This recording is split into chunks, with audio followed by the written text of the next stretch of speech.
बंदो चरण सरोज गुरु मुद मंगल आगार, जे सेवत नर होते हैं भव सागर से पार।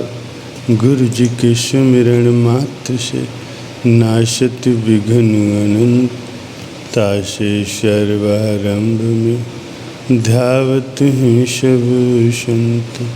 तासे सर्वारंभ में ध्यावत हैं सब संत। मेरे प्यारे गुरुमुख सज्जनों, जिसको सच्चे प्रेम का रस है आया, उसने मन को मोड़ अंतर्मुखी है बनाया। झूठे विषय रसों को है जिसने भी ठुकराया, मालिक का दीदार उसने अपने घट के अंदर पाया। एक राजा बहुत ही भक्तिवान और संतों का सेवक था। एक बार एक संत जी ने उस राजा से कहा, तुम अपने राज्य में सत्संग के लिए एक स्थान बनवाओ, क्योंकि सत्संग के द्वारा ही लाखों जीवों का कल्याण होता है। राजा ने उन संत की बात मानते हुए आदेश दिया कि 2 बड़े बड़े सत्संग हाल बनवाया जाए। रानी व राजकुमारी भी वहाँ पर सत्संग सुनने के लिए आने लगी। राजकुमारी के पुराने संस्कार काफ़ी उच्च थे। उसने थोड़े ही समय में काफ़ी कमाई कर ली। संत जी ने स्त्रियों के सत्संग का कार्य उस राजकुमारी को सौंप दिया। राजमहल में महिला कक्ष में एक महिला नित्य प्रति सफाई का कार्य करने आती थी। संयोगवश वह बीमार पड़ गए। उसने अपने लड़के को लड़कियों की वेशभूषा पहनाकर महल में भेज दिया। वो लड़का राजकुमारी के सौंदर्य पर मोहित हो गया और मन ही मन उससे विवाह करने की कामना करने लगा। घर आकर के वो लेट गया। उसका खाना पीना सब छूट गया। उसके मन में सिर्फ एक ही लटक थी कि किसी भी प्रकार से उसका राजकुमारी से विवाह हो जाए। उसकी माँ ने उसकी ऐसी दशा देखकर चिंतित होकर उससे उसका कारण पूछा, तो उस लड़की ने कहा, यदि तुम मुझे जीवित देखना चाहती हो तो राजकुमारी से मेरा विवाह कर दो। माँ एकदम हैरान होकर के बोली कि ऐसी बात मुंह से निकालने पर तो जान जाने को भी खतरा है, फिर ये तेरा विवाह कैसे संभव हो सकता है। वो लड़का कुछ न खाने पीने के कारण काफ़ी कमज़ोर हो गया। माँ भी चिंता के कारण काफ़ी कमज़ोर हो गए। उसका रंग भी पीला पड़ गया।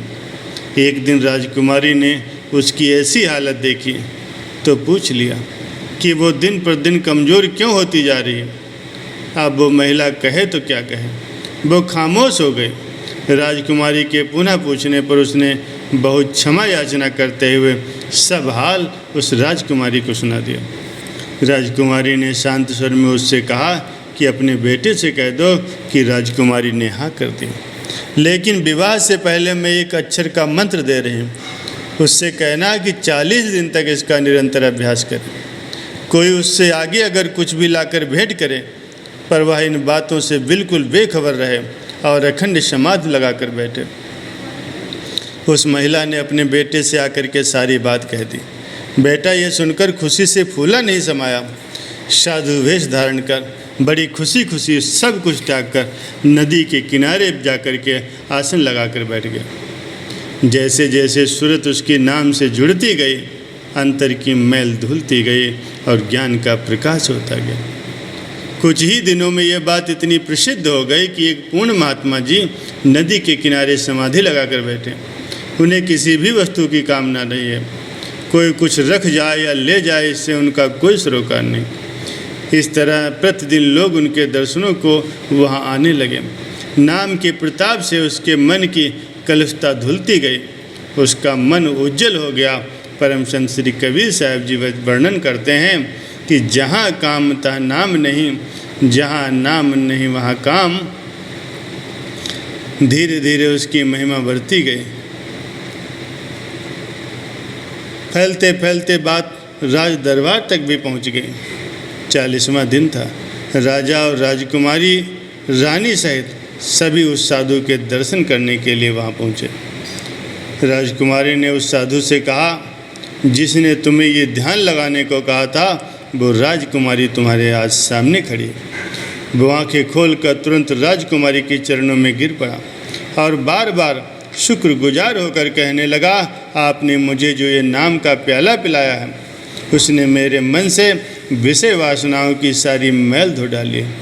मैं जन्म जन्मांतर तक आपके इस उपकार का ऋणी रहूँगा। मैं आपका ये ऋण कभी नहीं चुका सकता।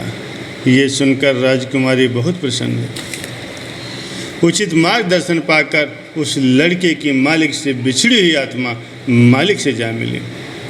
गुरबाणी में वर्णन आया, जन नानक धूड़ मंगे तिस गुर सिक्की, जो आप जपे अवरह नाम जपावे। महापुरुष फरमाते हैं कि वे उस सेवक के चरणों की धूल की याचना करते हैं जो स्वयं प्रभु का नाम सुमिरन करता है और दूसरों से भी सुमिरन करवाता है।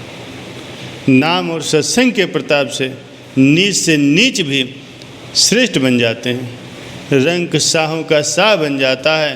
नाम हर मुसीबत के संग सहाय।